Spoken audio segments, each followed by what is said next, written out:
Hey les amis, aujourd'hui c'est la reprise. La reprise de quoi? La reprise du travail pour moi. Mais c'est pas moi qui compte avant tout, c'est l'OM. Et l'OM a quand même que 3 journées maintenant de mercato. Il ne reste plus que 3 journées de mercato pour recruter un attaquant. Ça c'est vraiment absolument primordial d'en recruter un autre. Et pourquoi pas un milieu de terrain, voire un défenseur, ou un défenseur, voire un milieu de terrain. On verra selon l'équipe, selon la Provence, selon des insiders et des comptes Twittos, de ce qu'ils nous en disent sur le mercato. Parce que ça a chauffé un petit peu. Il y a des indésirables qui sont sur le départ, dont un lofter. Voilà, ça serait peut-être triste de le perdre, je ne sais pas, selon certains, qui serait sur le départ. Voilà, donc il y a un accord qui est déjà trouvé. Je ne vous le donne pas dans le mille, mais vous allez le trouver quand on va en parler tout à l'heure. Avant cela, le soutien de la chaîne, les amis. On y va, let's go sur l'abonnement, le like. Le like d'abord, l'abonnement et la cloche. Et bien sûr, les commentaires en dessous et le partage de la chaîne. Parce que si vous partagez mes vidéos, ça me fera connaître dans d'autres réseaux sociaux. Et c'est très important. Le référencement est très important de cette manière-là aussi. Merci en tout cas à ceux qui le font. Et on se retrouve sur quoi? Sur une introduction, les amis. Let's go, cacao!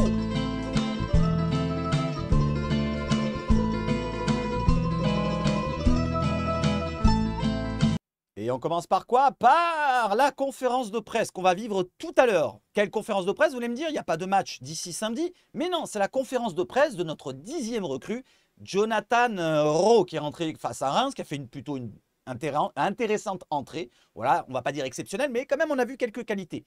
Et on va en parler demain. Il va se décrire lui-même, il va répondre à la presse. Il y aura des questions intéressantes cette fois, je l'espère.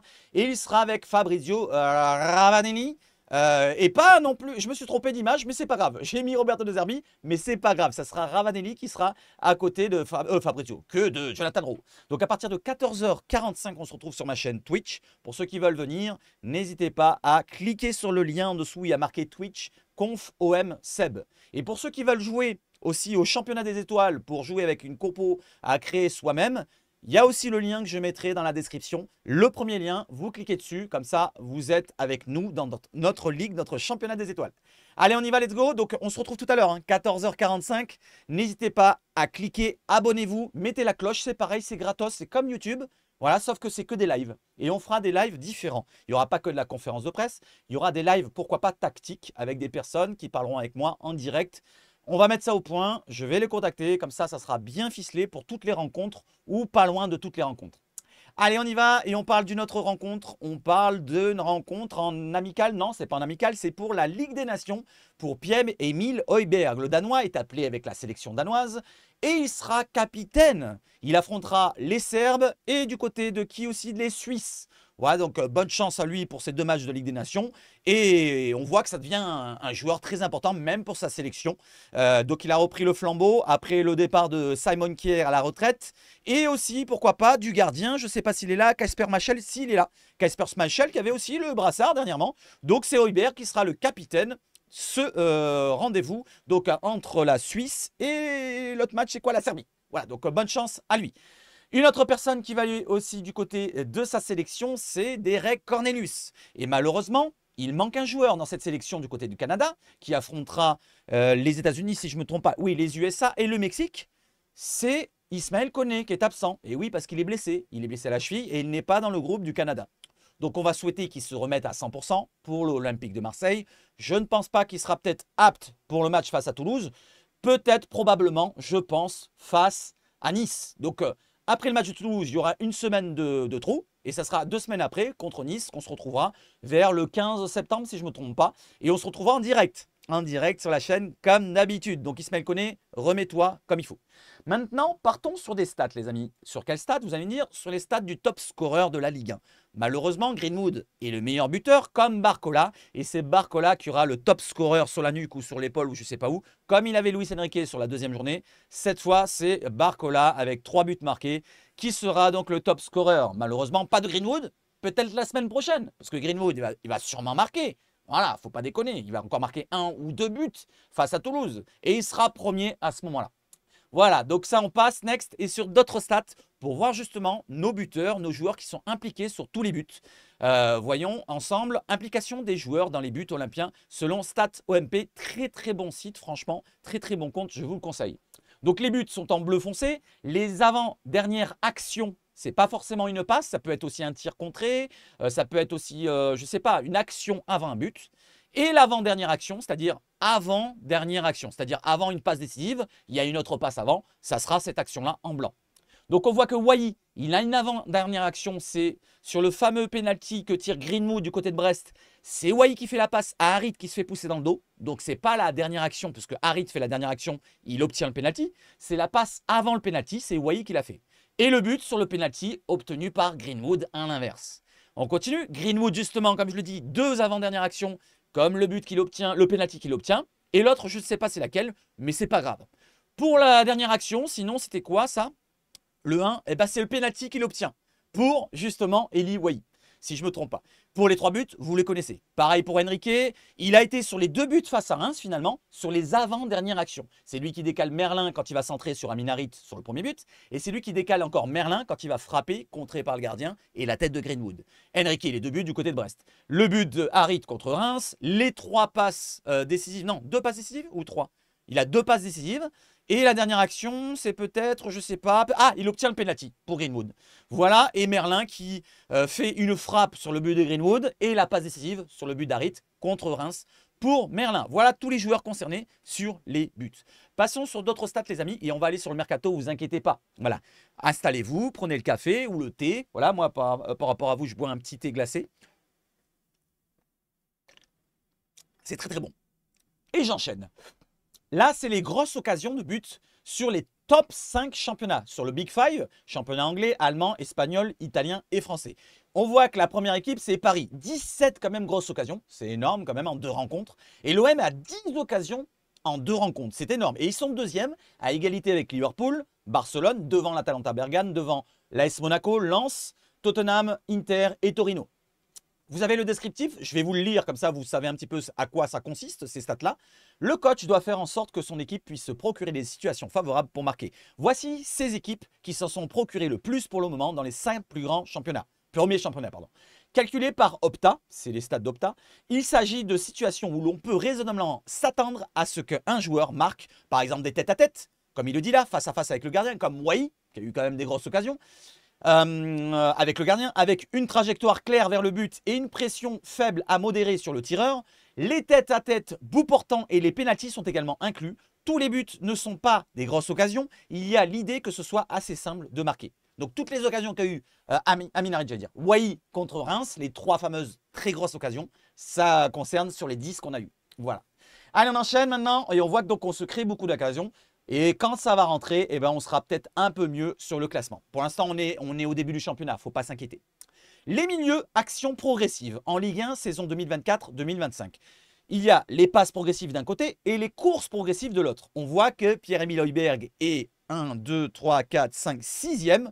Il est même 4e égalité avec Maxence Cacré et Jordan Ferry, avec 13 passes progressives en 2 rencontres. Passes progressives, ça concerne quoi? Je vous lis le descriptif. Les milieux avec le plus d'actions progressives réussis par la passe ou par la course cette saison dans notre Ligue des Talents. Passes et courses progressives qui permettent de gagner 30, 15 ou 10 mètres vers le but adverse selon si le point de départ de l'action est dans son propre camp, le milieu de terrain ou le camp adverse. Donc c'est des passes vers l'avant qui vous font gagner 10, 15, 30 mètres. Et Pierre-Emile Højbjerg fait partie des 6 meilleurs joueurs de Ligue 1 actuellement sur les 2 premières rencontres. On ne va pas non plus s'exciter. Mais comme je vous l'ai dit, moi c'est notre métronome du milieu. Il part peut-être de loin, mais c'est notre métronome du milieu. Et en plus, il a une qualité de frappe. C'est pas dans les stats là, mais on l'a vu. Les 2 frappes qu'il met contre Reims, elles ont été dangereuses en dehors de la surface, très puissantes, et ça nous manquait ça. Du côté des courses progressives, nous avons un joueur et c'est Amin Harit. Vous voyez que quand il a le ballon, c'est vrai que quand il se retourne, les contrôles orientés et tout, il fait mal. Il fait mal au milieu de terrain et aux défenses avec ses progressions avec le ballon. Et Amin Harit, il a toujours été dans les progressions avec le ballon très fort. Après, c'est derrière, c'est le jugement qu'il doit avoir pour faire la bonne passe, la bonne frappe. Là, pour l'instant, ça va à peu près, même si sur le deuxième but que je vous avais détaillé hier, malheureusement, la vidéo a été bloquée, je n'ai pas pu vous le montrer dans la palette tactique que je vous ai fait. Amin Harit, il est fautif sur le deuxième but qu'on encaisse avec le festival de Fofana qui nous met contre Reims. Amin Harit perd le ballon au début de l'action. Il s'encastre un peu dans 2 défenseurs. Il abuse un petit peu. Il aurait pu décaler à droite. Il y avait un joueur, c'était Mason Greenwood. Amin Harit, 8 courses progressives, c'est quand même intéressant sur 2 rencontres. Haraldsson est premier, le Lillois, avec 9. Donc voyez un petit peu, voilà, donc pour Amin Harit, il a juste à progresser dans ses décisions au dernier moment. Pour l'instant, ça va. Pour l'instant, c'est bon, voire très bon. Il a quand même un but, 2 passes D. Voilà, c'est quand même bien en 2 matchs. Voilà. Hein, dites-moi si c'est pas bien. On enchaîne avec d'autres stats. Et la dernière, celle-là, elle est un petit peu négative. Regardez bien, c'est l'intensité défensive dans le camp adverse en Ligue 1. Le pressing dans le camp adverse, c'est-à-dire que quand on perd le ballon en attaque, pas en défense quand on va faire le pressing. Donc il y a un indice à droite, vous voyez, 7,34 pour Lille, 7,56 pour Paris. C'est l'indice PPDA, pas Patrick Poirot d'Arvor, c'est pas lui, c'est le pressing offensif en Ligue 1. L'indice PPDA correspond au nombre de passes que l'adversaire de l'équipe a le temps de faire en moyenne dans son propre camp avant que l'équipe ne tente une intervention défensive pour le récupérer. C'est-à-dire que l'équipe adverse, en défense, fait des passes, et le nombre que vous voyez là, c'est le nombre de passes en moyenne que fait l'équipe adverse face à l'équipe. Comme l'OM qui est dernier à 22 passes, c'est-à-dire que l'OM est celle qui presse le moins en attaque. Quand on perd le ballon en attaque, c'est celle qui va moins faire de pressing pour récupérer le ballon. Ils vont faire le pressing au bout de 22 passes de moyenne. L'équipe adverse fait 22 passes de moyenne en défense. Vous comprenez? Je vous explique. Plus le chiffre est bas, plus l'intensité est élevée. Lille laisse donc en moyenne 7,34 passes à son adversaire quand il construit dans son propre camp avant de tenter une action défensive. Et à l'inverse, Marseille est très passif, donc ils sont dans l'attente, 22,53. Évidemment, il n'y a que 2 matchs, bien sûr, on verra bien comme il est dit là, à partir d'une dizaine de rencontres. Et moi, j'ai envie de rajouter, peut-être qu'il n'a pas détaillé dans son... Il fait des vidéos de temps en temps, c'est intéressant. J'essaierai de l'inviter une fois, qu'on se fasse une petite vidéo tactique, pourquoi pas, avec les datas qu'il a sorties. Et moi, j'ai envie de rajouter là-dedans, c'est un pressing de position qu'on a. J'ai l'impression, alors je ne sais pas si ça existe dans le football, mais j'ai l'impression que c'est par notre position qu'on fait un pressing. C'est-à-dire que vous voyez que quand on monte avec le ballon, on est à combien d'attaqués? On a Merlin à gauche, on a Enrique qui est un petit peu positionné dans l'axe ici, on a Harit qui est ici, et on a une ligne de 4 avec un attaquant devant. On a une ligne de 5 attaquants finalement. Et là, c'est assez difficile de passer.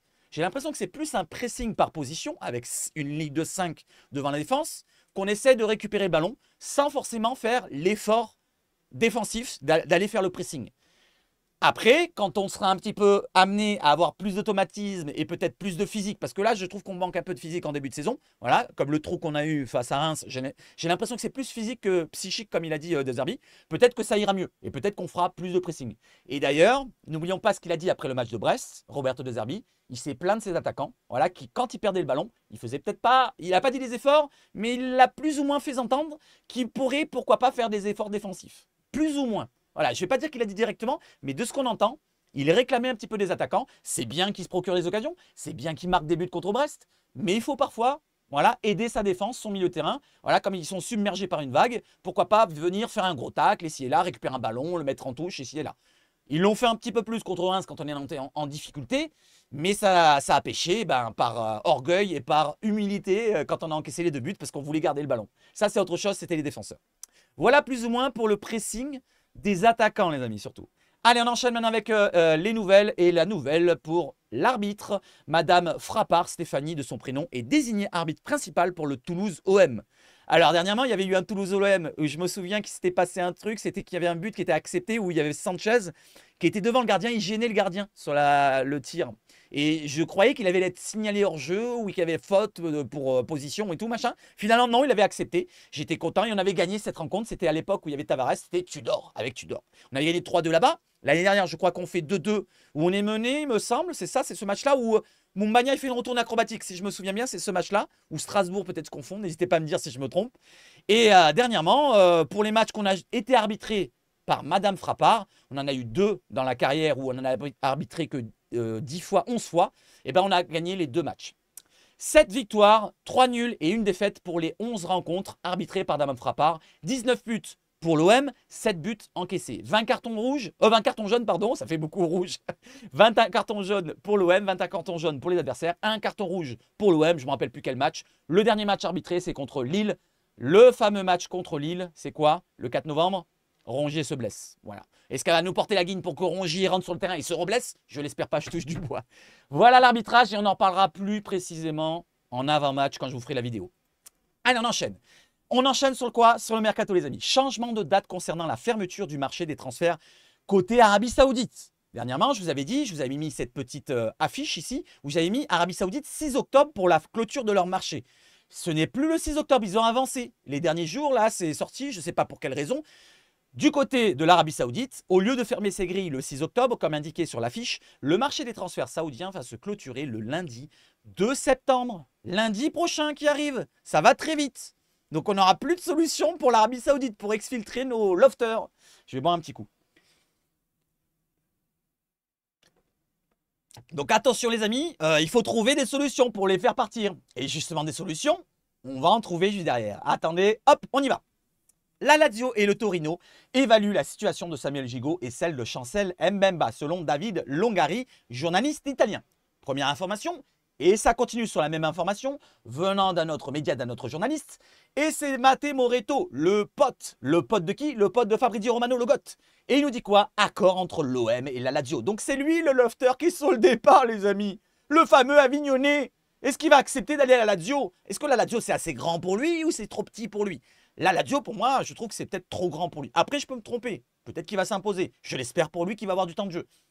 Pour Samuel Gigot, donc il aura peut-être du temps de jeu là-bas, à moins qu'il refuse, pourquoi pas, le contrat. Parce que pour l'instant, il y a un accord entre l'OM et la Lazio. Les deux clubs se sont mis d'accord. Il reste plus qu'à trouver un accord définitif entre Samuel Gigot et le club italien. J'ai mis le petit sablier, pourquoi? Parce que derrière, Fabrizio Romano nous précise que quoi? Écoutez, Fabrizio Romano nous dit que les négociations du côté des joueurs, pour le joueur, pour Samuel Gigot, suivront demain. Donc aujourd'hui, ça devrait peut-être être ficelé. Aujourd'hui, donc ce mercredi 28 août, à 2-3 jours de la fin du mercato, en espérant que ça se fasse. Samuel, franchement, c'est un super club pour toi. Voilà, pour lui, c'est un super club. Point de vue niveau, je ne parle pas du club en lui-même, l'ambiance ici et là, les supporters, mais je parle du club de terme de niveau. Franchement, s'il va à la Lazio, Sartec, on va dire. Voilà, donc bonne chance à toi Samuel. N'hésitez pas à me dire si c'est bon pour lui à Samuel ou si c'est trop haut pour lui, s'il aura du temps de jeu ou pas. N'hésitez pas à me dire. Allez, on enchaîne et on enchaîne. Alors après, j'ai vu tourner dans les réseaux certains qui donnaient des sommes ici là. Si Fabrizio Romano, si les journalistes qui relaient cette information ne donnent pas de somme, de montant, c'est pas pim pam poum sur ces chiottes qui vont donner des informations. Alors ceux qui donnent des informations fausses, frauduleuses pour le doigt mouillé comme ça, ou alors inventer des choses pour avoir des likes, on va en parler sur la fin de vidéo, avant le bonbon de fin de vidéo. Parce qu'il y a un bonbon de fin de vidéo. Vous allez voir, il y a un but magnifique d'un ancien joueur marseillais. Voilà, essayez de venir deviner maintenant. Donnez-moi le nom du ancien marseillais. Il est assez récent et on va le voir après. Allez, on enchaîne avec un autre défenseur. On parlait de Mbemba. Et Mbemba, il a une idée différente. Chancel Mbemba n'écarte pas l'idée de rejouer sous la tunique olympienne. Donc il voudrait rejouer à l'OM. Et oui, n'oublions pas, dernièrement, il y avait une réunion entre l'OM, entre les dirigeants marseillais. Il y avait Pablo Longoria, il n'y avait pas Benassia, il n'y avait pas Ali Zarak, il y avait Ravanelli, il y avait Juster, Albert Juster, je ne sais plus comment il s'appelle. Bon, il y avait 4, 5, 6 dirigeants de l'OM qui discutaient avec Verretou, Gigot et Unai. Il n'y avait pas de Chancel Mbemba, il est écarté, et il n'y avait pas de Ulysse Garcia, je ne sais pas pourquoi, alors qu'il fait partie des lofters. Ça a été dit donc à la fin de cette réunion que merci à vous, voilà, et derrière les joueurs ils ont accepté, ils ont dit bon on trouvera la même solution pour partir. Ok, Gigon voit qu'il cherche peut-être solution pour aller à la Lazio, mais Mbemba il n'était pas là. Et Mbemba, il est un petit peu, c'est délicat sa situation, mais lui il a l'idée de rejouer à l'OM et de s'imposer, de retourner la situation, de satisfaire un petit peu les demandes de De Zerbi. Et je trouve que, sportivement parlant les amis, sportivement parlant, moi je vais vous dire, c'est un plus si Chancel Mbemba revient à son niveau d'avant et qui s'impose et que De Zerbi veut le faire jouer et que Longoria et la direction disent bon, c'est bon, allez, on va le faire jouer, allez, c'est pas grave, il fait la saison, il partira gratuit, ben allez, on n'est pas intransigeant jusqu'au bout, on va le laisser jouer. J'y pense pas, hein. Je pense que c'est impensable, selon la direction du côté de la Provence de l'article, ils ont écrit en gros, c'est impensable selon la direction olympienne. Je ne pense pas que ça arrivera, mais il y a toujours une petite porte qui reste ouverte, on ne sait jamais. On ne sait jamais dans le football, vous savez comment c'est dans le football. Un jour on dit oui, de l'autre jour on dit non. Alors moi je vous demande, sportivement parlant, est-ce que ça ne serait pas un apport intéressant de réintégrer Chancel Mbemba? Je vous ai déjà demandé cette question-là en live, je crois, peut-être pas en vidéo, peut-être, je ne m'en rappelle plus, mais en tout cas je vous le redemande, n'hésitez pas à me répondre.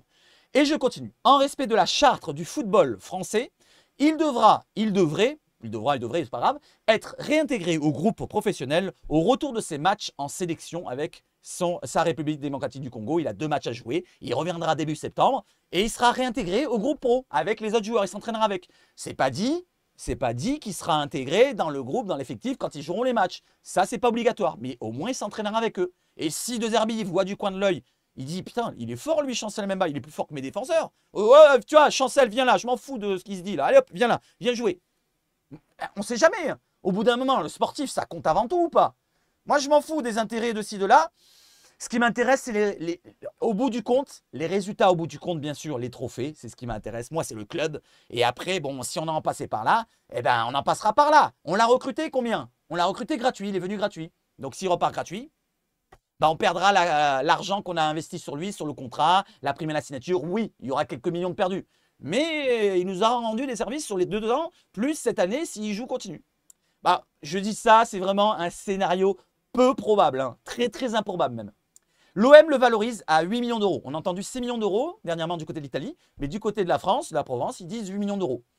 8 millions d'euros, je trouve que ça respectable pour une valeur sur 1 an de contrat. C'est quand même 1 an de contrat, les amis. Il ne faut pas se dire qu'il a 2 ans de contrat. S'il avait 2 ans de contrat, 8 millions d'euros, ça serait une boutade. J'aurais dit, ne faut pas déconner, c'est 15 minimum. Attends, on va vendre des joueurs de Lyon à 40 millions et des bras cassés qui ne s'imposent même pas, je ne sais pas où, à Pétaouchnok. Et tu vas vendre un Mbemba qui a un niveau Ligue des Champions à 8 millions d'euros pour 1 an. Non, pour 2 ans, pardon. Là, il a 1 an de contrat. Donc, ça va à peu près. Ça va à peu près.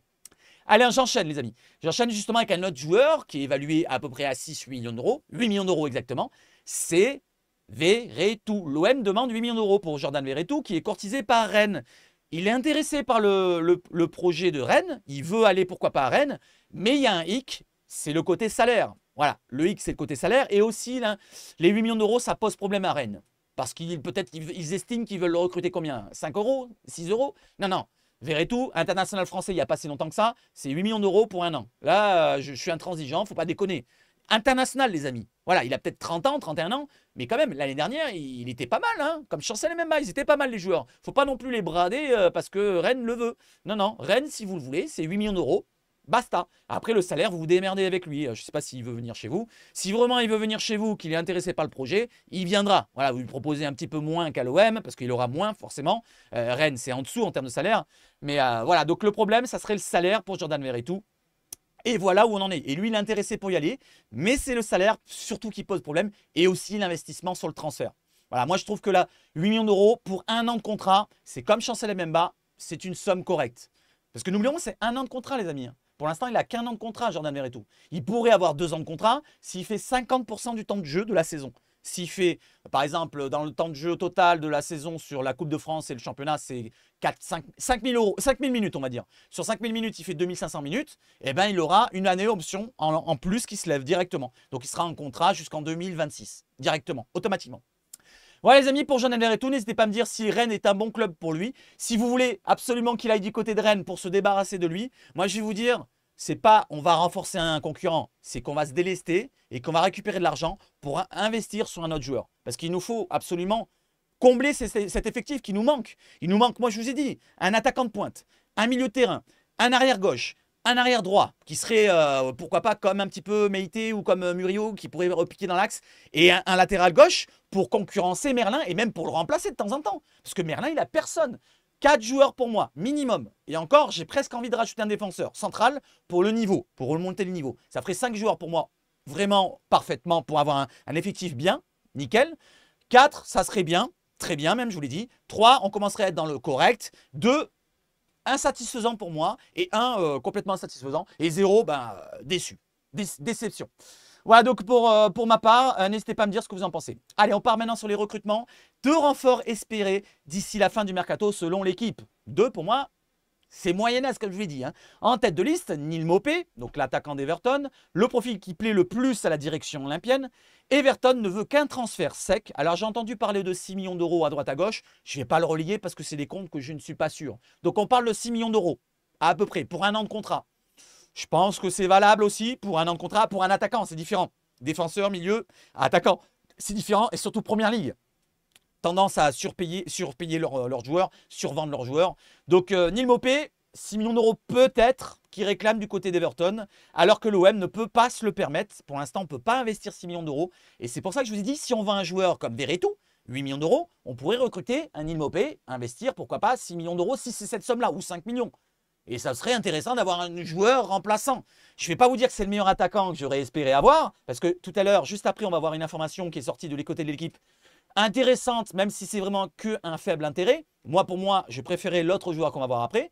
Mais si c'est Neal Maupay qui vient, bah, ça sera quand même un joueur de plus dans l'effectif. Parce que si on n'a pas confiance aux jeunes, si on ne fait pas jouer Sternal et les autres joueurs, et ben, au bout d'un moment, il va falloir faire des remplacements. Parce que si on fait que comme contre Reims avec 2 remplacements, on ne va pas aller loin toute la saison. On n'a que 2 compétitions, certes, mais ça va très vite. Hein. Une blessure ici et là, les deux, il n'y en a plus que 0.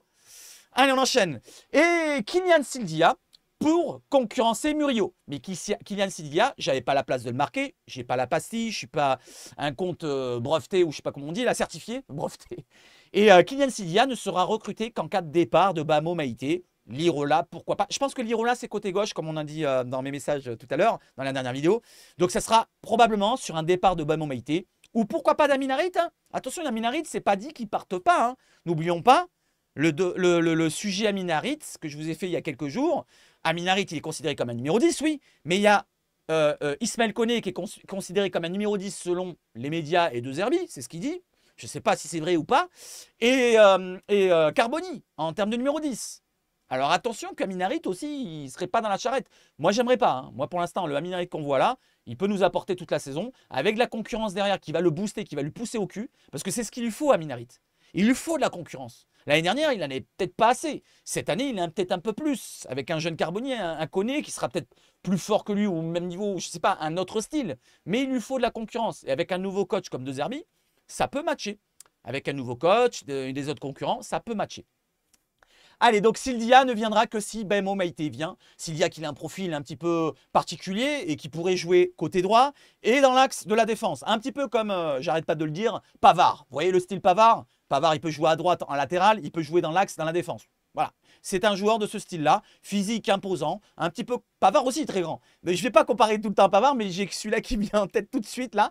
Et donc on verra bien. Certains ne le veulent pas parce qu'il a fait une mauvaise finale pour les JO. Mais sinon, si vous regardez tous les JO, il a été bon dans les autres matchs d'avant. Et puis un match, ça arrive. Ça arrive d'être mauvais dans un match. Il y a beaucoup de joueurs qui ont été mauvais pendant un match. Finale de Coupe du Monde, je vous rappelle, l'Argentine-France, il y en a beaucoup qui ont été mauvais. Alors, beaucoup avaient la Covid, mais un Griezmann a été mauvais, d'autres joueurs ont été mauvais. Donc on enchaîne les amis, et on enchaîne avec quoi? On enchaîne avec Neal Maupay pour l'information de la Minute OM. Alors comme je vous le dis à chaque fois, les insiders et même les comptes en général, je prends les pincettes. Voilà, donc moi je relaye cette information-là, mais c'est la même plus ou moins qu'on va relire tout à l'heure. Neal Maupay reste la priorité de l'OM, c'est la même chose qu'on a vu juste avant. Des négociations intenses sont en cours, c'est pour un peu mettre un petit peu d'enjolivement au message. 2 autres joueurs sont ciblés, par contre ça c'est rajouté, on ne sait pas. En cas d'échec dans le dossier Neal Maupay. Je crois qu'on avait entendu parler de 3 joueurs, 3 pistes dernièrement, et je crois que c'était du côté de la Provence qu'ils en parlaient la semaine dernière. Et j'avais relayé Neal Maupay, Simon Banza à l'époque, c'était la semaine dernière, je me rappelle, et le 3e, je ne sais plus qui c'était. Mais est-ce que c'est le 3e que je vais vous citer juste après? On va voir juste après. Leurs noms n'ont pas filtré. Est-ce que le nom de Mostafa Mohamed serait le 3e? Je ne sais pas. En tout cas, l'OM aurait au conditionnel sondé le FC Nantes pour étudier la faisabilité d'un transfert de Mostafa Mohamed. Mostafa Mohamed, il était pisté par un club saoudien. Le club saoudien a proposé 15 millions d'euros à Nantes, mais lui, il refuse d'aller en Arabie Saoudite, il veut rester en Europe. Je parle de l'Égyptien, l'attaquant égyptien de 26 ans, qui est sous contrat jusqu'en 2027. Il a refusé une offre d'un club saoudien. Wolverhampton, le club de PL, est également intéressé. C'est un bon joueur. Moi, j'aime bien ce joueur-là. Il peut pourquoi pas être dans ce rôle de remplaçant, de super sub. Et il a réussi pour l'instant en Ligue 1. Dans les 2 saisons qu'il a fait, on va voir ses stats. Je trouve qu'il a réussi. Il a un profil différent d'un Eli Wahi, différent aussi d'un Neal Maupay. C'est pas le même style, plus grand, plus costaud, meilleur de la tête et qui peut nous apporter un style différent. Donc on y va tout de suite les amis. On y va tout de suite. Deuxième information, la Minute OM qui nous précise qu'il n'y a pas de négociation pour Mostafa Mohamed pour l'instant. J'irai bien pour l'instant. Il n'a pas rajouté pour l'instant, mais il dit pas de négociation. C'est pas parce qu'il n'y a pas de négociation maintenant actuellement que l'OM ne s'est pas intéressé à demander à FC Nantes. Allô, qu'est-ce que vous faites de Mohamed Mostafa, son prénom? Bah pour l'instant, on veut le vendre, mais tant. Oui, bon, on vous rappelle. Et l'OM vont rappeler, ils vont dire bon, on vous propose un prêt avec option d'achat et tout machin. Peut-être, on ne sait jamais. On ne sait jamais. Moi, je mets ça comme ça, au conditionnel, bien sûr. Comme la minute, comme tout le monde, au conditionnel, les amis. Personne a raison. Personne n'a raison. Qui c'est qui a raison? Il y a juste la direction olympienne, c'est Benassia, Longoria et tous ceux qui traînent autour, Franck McCourt qui donne le pognon ou quelqu'un d'autre caché derrière, qu'ils ont raison. C'est pas les comptes insiders ou l'équipe ou la Provence ou je sais pas qui. Moi, je vous relaye et je vous donne mon avis. Allez, on y va maintenant sur l'affiche Transfermarkt de Mostafa Mohamed. Un joueur que j'aime bien. Voilà, un joueur que j'aime bien. Très, très costaud. 30 juin 2027 pour son contrat. Donc, ça peut correspondre un petit peu dans l'idée que je viens de vous dire. Un prêt, on peut le faire. Il lui reste 3 ans de contrat. 3 ans de contrat, il y a une durée quand même. Il n'y a pas que 1 an ou 2 ans de contrat. 1 an de contrat, ça aurait été rédhibitoire pour un prêt, peut-être. Mais 3 ans de contrat, ça peut se faire un prêt. Un prêt avec du style une obligation d'achat selon conditions. Imaginons une condition que l'OM termine dans les 3 premiers, on est obligé de le recruter à 7-8 millions. Je sais rien, moi, je dis une connerie, mais vous voyez ce que je veux dire? Pourquoi pas? S'il nous apporte, ça serait intéressant. Après, pour l'instant, c'est que du conditionnel. Mostafa Mohamed, donc 26 ans, 27 ans en novembre, il est encore jeune, il a encore un avenir, il a un peu d'expérience et en plus il est jeune. Il est entre deux dans la force de l'âge. Dans la force de l'âge, pas de large, hein, j'ai dit. 1m85, comme je vous ai dit, un autre gabarit. Voilà, et il fait 1m80, 1m78, je ne sais pas quelle taille il fait exactement. Il n'est pas très petit. Il n'est pas très petit, mais il n'est pas très grand. Il est moyen, quoi. Dans la taille moyenne française, 1m78, je crois. Donc, il n'est pas non plus très grand. Et Neil Maupay est encore plus petit, 1m73, 74, je crois. Égyptien de sélection, 37 sélections, 12 buts. Donc, on voit un ratio de 1 sur 3, c'est pas mal. 10 millions de valeur Transfermarkt. On descend un petit peu. Égyptien, droitier, avant-centre exclusivement. Mais ce n'est pas un joueur qui va rester carotte. Il va dépanner, il va bouger dans tous les sens. C'est un... je ne vais pas dire c'est un chien de la casse, mais il fait quand même le pressing. Il peut emmerder les défenses. Il a quand même du coffre. Et il est physique. Il peut déménager un petit peu. Ça peut remplacer le profil d'un Moumbagna qu'on n'a plus. Moumbagna, il intéressait De Zerbi parce qu'il disait que c'était un profil de déménageur et qui avait le sens du but. Lui, il a un peu ce profil-là. Peut-être degré moindre ou peut-être degré plus selon certains. Je sais pas. Qu'est-ce que vous en pensez? Est-ce que vous pensez qu'un Mostafa Mohamed, c'est plus fort qu'un Moumbagna à l'heure actuelle? À l'heure actuelle, hein, je ne dis pas dans l'avenir, parce que Moumbagna a que 23 ans. Lui, il a 26-27 ans. Il y a 3-4 ans d'écart quand même, c'est pas mal. Qu'est-ce que vous en pensez? Est-ce que Moumbagna est plus fort qu'un Mostafa Mohamed ou l'inverse? Donnez-moi votre avis. Je continue, vous voyez sa carrière. Il est arrivé en Europe parce qu'il était en Égypte jusqu'à l'année 2022 à Zamalek. Il est arrivé à Galatasaray. Il fait deux saisons intéressantes à Galatasaray où il marque pas mal de buts.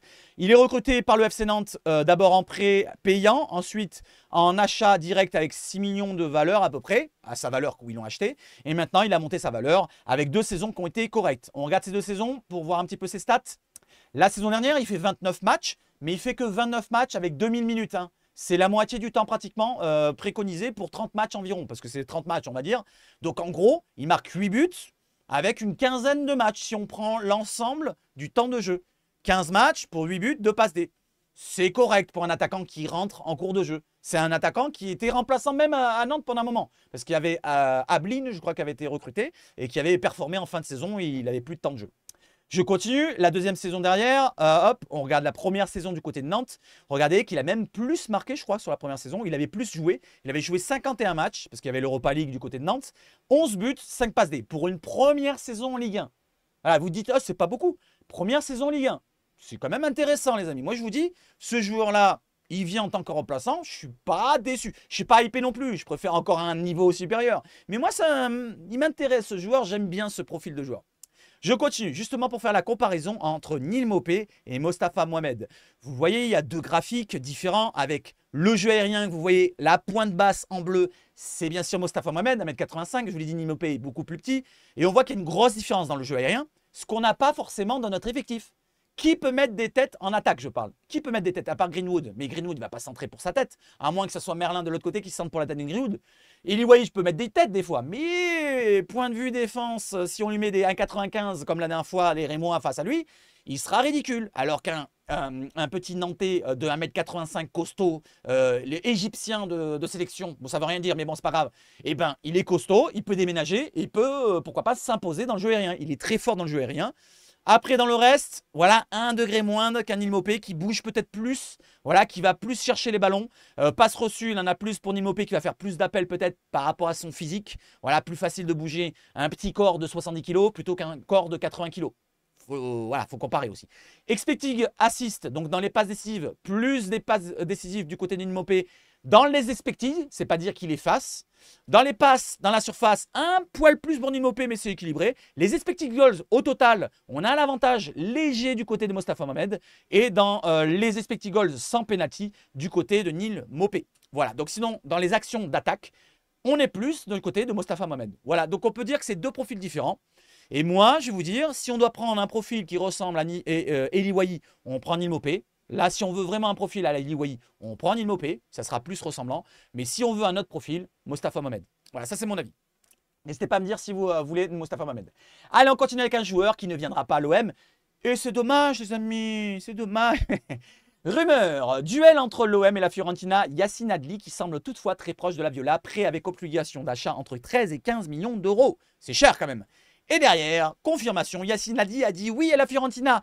Visite médicale programmée. Oh, c'est dommage. Voilà, bon, je ne regrette pas trop. Voilà, je ne regrette pas trop. Mais par contre, je n'entends plus parler d'autres noms au milieu de terrain et ça m'inquiète. On a entendu parler des anciens noms avec Ricci, mais ça me paraît trop cher. Avec Illich, mais ça me paraît bizarre parce qu'on l'a dit que c'était démenti ici et là. Et derrière, je ne sais plus ce qu'il y a comme milieu de terrain. Les autres ont été recrutés. Et Kiki Fernandez, on n'en parle plus. Guido Rodriguez, il est parti de West Ham. D'autres joueurs, je ne sais pas lesquels, mais on en avait cité plein. Locatelli, il veut rester à la Juve et la Juve veut le garder. Voilà, on n'a plus rien. On n'a plus rien à se mettre sous la dent. Alors, est-ce qu'il n'y aurait pas un Rabiot, comme certains vont dire, dans les comptes frauduleux? Eh bien, on va aller voir justement les comptes frauduleux, les amis. Allez, on y va sur les comptes frauduleux, on y va tout de suite. Allez, ça va aller très vite et après, vous avez le bonbon. Allez, les comptes frauduleux, on fait 2 minutes et après, vous allez le bonbon juste après. Restez jusqu'au bout. Allez, les comptes frauduleux comme le quotidien du sport, qui fait des articles plutôt bien écrits, parfois un petit peu, je trouve tendancieux. Hein. Ils ont écrit un article dernièrement en parlant d'esclaves à l'OM. Voilà, ils disent Longoria utilise les joueurs indésirables comme des esclaves. Ils sont barjots, qu'est-ce qu'ils ont? Ils sont fous quoi dans leurs médias. L'OM bien placé pour Memphis Depay. Alors certains m'ont demandé dans les messages d'hier et je vous ai répondu non. Non, non, il n'y aura rien sur Memphis Depay. Je ne pense pas qu'il viendra chez nous. Déjà, il n'a pas voulu il y a 2-3 semaines quand on en parlait. Avant qu'on prenne un attaquant, il y avait une rumeur sur Memphis Depay. Et lui, il a dit non. Je crois qu'il avait répondu par la négative. Il me semble bien. Hein. On va lire ça quand même pour voir un petit peu ce qu'ils disent dans l'article, pour un peu broder. Voilà, moi, il y a des côtés qui me font rire un petit peu dans leur article. Malgré l'intérêt de Nice et Lille, Mehdi Benassia et Pablo Longoria sont sur le point de convaincre. Ils vont le convaincre, Memphis Depay, de rejoindre l'OM. Il va rejoindre l'OM. Selon plusieurs informations, ce qui est en jeune concordante, donc elles se concordent ensemble. Voilà, toi t'es là, moi je me concorde. Les Phocéens ont décidé de tenter leur chance. En interne, Eli Wahi inquiète déjà. Ça m'a fait exploser de rire. Il inquiète déjà, les amis. Au bout de 2 matchs. Putain, on est rapide. Hein. C'était 6 mois pour Longoria quand il voulait virer des joueurs très rapidement. Mais là, c'est 2 matchs maintenant. Et encore pas de match plein. Hein. Donc, Eli Wahi, on s'inquiète déjà. Libre de tout contrat, donc gratuit. Ça aussi, ça m'a fait rire. Donc gratuit. Voilà, il est libre de contrat, c'est gratuit. Memphis Depay gratuit, oui. Surtout qu'il va vouloir une belle prime à la signature, un super salaire. Et on continue. Neal Mopé, Everton était la cible. À l'imparfait, ça veut dire que c'est plus le cas, hein. C'est plus la cible privilégiée. Mais le joueur est cher. Le joueur est cher. Hein. 6 millions d'euros, c'est plus cher que les 6 millions qu'on devra donner en prime à la signature pour Memphis Depay. Je dis 6 millions, ça peut monter plus. Mais le joueur est cher et Everton, qui a besoin d'argent, alors ça, je ne suis pas sûr en plus, besoin d'argent, je ne sais pas s'ils inventent un petit peu, ne veut pas entendre parler d'un prix avec option d'achat. Selon nos informations, quotidien du sport, ce dernier est attiré par l'ambiance exceptionnelle. Là, on est dans le brodage, vous savez, pour un petit peu attirer les supporters un peu, je vais pas dire benés, mais ceux qui croient un petit peu à l'ambiance, à la ferveur marseillaise, ça fait tout la différence. Non, non, il n'y a pas que ça dans la vie, dans le foot, il y a surtout l'argent. Dans l'ambiance exceptionnelle du stade Vélodrome et serait excité à l'idée de se frotter à la pression marseillaise. J'ai envie de me presser contre la pression. Pour le séduire, tout en lui demandant de faire ses sacrifices sur son salaire, Depay touchait plus de 700 000 euros par mois à l'Atlético, Mehdi Benassia aurait mis en place un système d'intéressement avec une grosse prime en cas de qualification pour la Ligue des Champions. Voilà, pour l'année prochaine, tu auras une prime qui équivaudra à un salaire de ministre. Voilà, plus même. Ouais les amis, n'hésitez pas à me dire ce que vous en pensez. Est-ce que vous y croyez à ces informations-là? Comme celle-ci. Alors je vous montre quelques comptes frauduleux. Donc Agent Info, qui a changé plusieurs fois de nom de compte. Il a toujours l'arrobase Agent Info, je le reconnais. Mais il a changé de nom ici. OM Community, ça n'existait pas ce nom-là avant. C'était un autre nom. La piste Ben Yedder est totalement relancée. Le joueur pourrait rejoindre l'OM très prochainement. Ça, c'était le 6 août. C'était le 6 août. Mais c'était déjà fake à l'époque. Pour vous montrer des comptes fake. Je vous montre un autre compte. Celui-là aussi, il brode un petit peu. Je ne sais pas si c'est le même. Luciano, je vous l'ai déjà montré. Saviano. Alors lui, pour l'instant, c'est le GOAT en ce moment. Je pense qu'il dépasse tous les autres parce qu'il fait quand même des 1000 likes, des 2000 likes sur Twitter. Et ça, c'est dommageable pour l'OM. Parce qu'après, ça va être relié à des personnes qui vont croire à ces informations-là. Moi, je ne crois pas à ces comptes-là. Je ne les suis pas d'ailleurs. Vous voyez qu'il n'y a pas à suivre ici. Mais j'ai vu qu'il y en a qui suivent, n'est-ce pas Flo? Après, je pense que tu veux regarder un petit peu ce qu'il dit comme connerie. Et là, il nous avait dit une connerie. L'OM souhaite finaliser l'arrivée de Arthur Vermeuren. J'en avais parlé. C'est peut-être vrai. Mais cette information-là, il l'a brodée. Hein. Il a mis le doigt mouillé comme ça. Valentin Rongier est poussé vers la sortie et pourrait intégrer le groupe des indésirables. Pour quelle raison? Pour quelle raison Valentin Rongier pourrait être avec les lofters? Qu'est-ce qu'il a fait de mal? Il a un long contrat déjà, Rongier. Donc c'est pas un problème. Son salaire, peut-être, ça pose problème. Mais il revient de blessure. C'est pas de sa faute. Je pense pas qu'il soit écarté. Voilà, donc vous voyez un petit peu comment ça brode bizarrement. Et je continue encore 2-3. Pour le même compte, Luciano qui nous dit Martial, libre de tout contrat, pourrait remplacer Faris Moumania. Le français n'est pas insensible à ses venues à l'OM. Voilà, vous voyez quand même pratiquement 1000 likes. Hein. Je mets pas de like parce que je ne donne pas de la force. Celui-là. L'OM a pris des renseignements sur Ferré de Chiesa, les amis. Arrêtez de croire tous ces comptes de merde. Moi, je le dis, c'est de la merde. Tout ça, regardez, il enchaîne derrière. Hop, il y va. Voilà, let's go, let's go. Adeyemi, un joueur à 40, 60, je sais pas combien, 70 millions peut-être. Qu'est-ce qu'on va recruter un joueur comme... On peut pas, les amis. C'est pas de notre niveau financier. C'est pas pour nous, ça. Ça sert à rien d'aller voir ces comptes-là. Moi, je vous le dis, c'est pour vous, hein, pour vous. Allez, j'enchaîne les amis, et avec des vraies informations venant de vrais comptes. Santiaouna, parfois ils inventent, ils brodent, mais dans l'ensemble, il y a du correct. Santiaouna qui nous montre cette information-là, c'est Abdoul Saoud, donc le latéral droit qui jouait en Arabie Saoudite à Al Hilal. Il va partir du côté de la Roma. Pourquoi je vous le montre? Parce qu'il était dans nos rumeurs au début de l'été. Voilà, pour vous dire que c'est terminé. Voilà, c'est terminé pour lui. Il était dans nos rumeurs à nous, à Marseille. Du côté d'un des joueurs qui a joué à Marseille cette fois, il va du côté des Parisiens. C'est un joli coup, nous dit la minute OM, c'est lui. Mais par contre, c'est bizarre, l'amour du maillot, les amis. Alors certes, c'est pas Paris SG, mais c'est Paris FC. Pour moi, c'est Paris, quoi, c'est la capitale. Alors, pourquoi il va aller là-bas? Alors, il y a son frère qui joue là-bas, Julien, son prénom, je crois. Est-ce que c'est pour ça ou est-ce que c'est parce qu'il aime Paris, peut-être? Les amis, dites-moi, qu'est-ce que vous en pensez pour cette information-là? Maxime Lopez, l'amour du maillot, l'amour marseillais. Voilà, j'ai rien contre lui, mais c'est juste, je souhaite la meilleure carrière possible. Mais c'est juste votre avis sur cela, l'amour du maillot. Alors maintenant, je vous montre le but, bonbon d'Iliman Ndiaye. Merci BOM de l'avoir relié. Et regardez bien l'action en entier. Vous avez Iliman Ndiaye qui est placé ici, vous voyez la main. Et regardez l'action, il va avoir le ballon dos au but à 40 mètres, il va se retourner, il va faire une belle action. Hop, let's go. Hop, il se retourne. Hop, il fait glisser le joueur, il accélère. Hop, le petit dribble, passement de jambe, la frappe pied gauche, premier poteau et but. But magnifique hein, quand même. But magnifique contre une D3 ou D4, je ne sais plus. Voilà, c'est en EFL Cup, la Carabao Cup, je crois de nom. Donc, faut pas non plus s'enflammer, les amis. C'est comme en Championship, il va peut-être mettre des buts. Ah non, il n'est plus en Championship. Il est en Première Ligue cette année. On va le suivre. Je souhaite franchement qu'il fasse une excellente saison. Je souhaitais le voir un laps de temps avec De Zerbi. Voilà, moi je l'avais dit en début de mercato, j'avais dit un Iliman Ndiaye avec un nouveau coach, ça peut pourquoi pas matcher.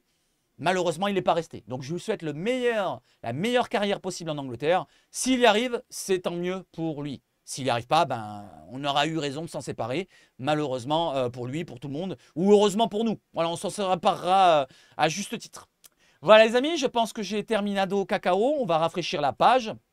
Alors, Chancel, je le garde tous les jours, ni l'un ni l'autre. Les gars, il est au-dessus de tous les centraux. Le gars, il est au-dessus de tous les centraux en parlant de Mbemba, je pense. Voilà, je pense que c'est cette information-là qu'on a vue. Voilà, donc je pense qu'il n'y a plus rien. Il est 3h30 du matin. On va se faire... Ah, Fabrizio, peut-être des fois à cette heure-ci, il balance quelque chose. Mais on est en fin de mercato. Je pense que l'OM n'est plus concerné. Donc là, voyez tout à l'heure ce que je vous ai dit. Quel club est intéressé par Chiesa? C'est Liverpool. Liverpool, ils peuvent lui donner un gros salaire. Il a un salaire pratiquement de 700, 800, 900 000, je crois, par mois. Il touche 10 ou 11 millions par an. Comment on peut s'aligner sur lui? Vous croyez qu'il va venir à l'OM et vouloir un salaire de moitié ou de tiers? C'est pas possible. On ne peut pas recruter des joueurs comme ça. Certes, on peut donner des primes, comme il a dit, le compte frauduleux quotidien du sport. Mais ça ne marche pas comme ça, le football. On n'est pas sur Football Manager. La vérité, c'est qu'on n'a pas d'argent actuellement pour investir vraiment des grosses sommes. On va recruter un remplaçant d'Eli Wahi. Certains vont me dire Ben Yedder. Je veux bien, Ben Yedder peut venir. Mais il faut qu'il baisse drastiquement son salaire. Drastiquement ses demandes de salaire. Parce que là, ce qu'il va demander comme salaire, c'est un salaire à 700, 800 000, comme il avait du côté de Monaco. Comme il avait c'était, je crois, le même salaire qu'Aubameyang du côté de l'OM, le même du côté de Monaco, mais avec aussi les intérêts en moins. Comment dire, c'était plus sans taxe. Voilà. Il était sans taxe du côté de Monaco par rapport à Aubameyang qui avait toutes les trucs françaises. Monaco, c'est autre part. Voilà, donc du côté de Ben Yedder, il faut abandonner. Je ne pense pas que ça se fera. Voilà, certains l'avaient dit du côté du Phocéen. Pourtant, c'est des journalistes. Je veux bien, moi aussi, je veux bien Ben Yedder. Mais on ne pourra pas l'avoir. On ne pourra pas avoir un Chiesa. On pourra avoir que des joueurs comme Neil Mopé. On descend vraiment drastiquement de niveau. Ou un Mostafa Mohamed. Intéressant comme joueur. En plus, il y a pourquoi pas un avenir sur Mostafa Mohamed. A contrario d'un Neil Mopé qui a déjà passé 30 ans, je crois, si je ne me trompe pas. Voilà, ça c'est mon avis. Hein. Pour Neil Mopé et Mostafa Mohamed, moi, je prends le Nantais. Si bien sûr, on a les moyens de se le faire prêter. Et s'il n'y a pas d'obligation d'achat, c'est encore mieux. Voilà, ça pourrait nous apporter un supplément d'attaque différent. Et voilà, donc pourquoi pas avoir un joueur différent. Voilà, les amis, ça c'est mon avis. Allez, on enchaîne pour Fabrizio Romano. Non, il n'y a rien de nouveau. Ah, c'est quoi ça? Il n'y a rien de nouveau. Non, il n'y a rien de nouveau. Il n'y a rien de nouveau. Il n'y a rien de nouveau. Cop Miners, joueur excellent du côté de la Juve. Voilà les amis, go. Donc on se retrouve tout à l'heure, hein, conférence de presse sur Twitch, 14h45. Voilà, vous vous abonnez sur la chaîne, vous mettez la cloche. Il n'y a pas de like à mettre là-bas. Bon, j'ai pas à racoler comme je fais là. D'ailleurs, tiens, un petit racolage juste avant de finir. On est à 45 minutes de vidéo. Le petit like, le petit abonnement, la petite cloche, commentaire et partage. Il y a 5 référencements qui sont à mettre dans ma chaîne à chaque fois. À chaque fois que vous venez, vous regardez, vous êtes 1000, 2000, 3000, je ne sais pas combien. Vous faites 1000 likes, 1000 partages, 1000 abonnements. Bon, vous ne pouvez pas vous réabonner. Bon, vous désabonnez, vous réabonnez. 1000 cloches et tout ce que vous voulez. Et 1000 commentaires. Allez les amis, j'arrête sur des conneries comme ça et je vous souhaite de passer une excellente journée. On se retrouve tout à l'heure, 14h45, il est 3h41. C'est bon, j'ai largement le temps de me reposer. On se retrouve en forme tout à l'heure pour le petit live sur Twitch. Vive le foot chez Savage Foot. Et n'oubliez pas aussi, samedi, on se retrouve aussi sur le match. Voilà, je vous le montre vite fait pour ceux qui ne le savaient pas. Je commente les matchs en direct. Voilà, donc les compos ne sont pas celles qu'il va avoir directement ce samedi. Mais j'ai fait une compo probable avec celle de l'OM en bleu, que vous voyez là, et celle en violet qui va afficher maintenant. Voilà, celle de Toulouse. On se retrouve donc à 19h45. Non, je ne sais pas c'est à quelle heure le match Toulouse. Si c'est à 21h, une heure avant, donc 20h. Si c'est à 20h45, 19h45 pour le match Toulouse-OM samedi. Donc on se retrouvera directement sur ma chaîne, en direct. Allez, donc on change d'écran et on est là. Et je vous souhaite encore de vous abonner, tout machin. Excusez-moi, j'avais appuyé tout à l'heure. Je le laisse finir. Vive le foot chez Savage Foot. Et surtout, allez l'OM!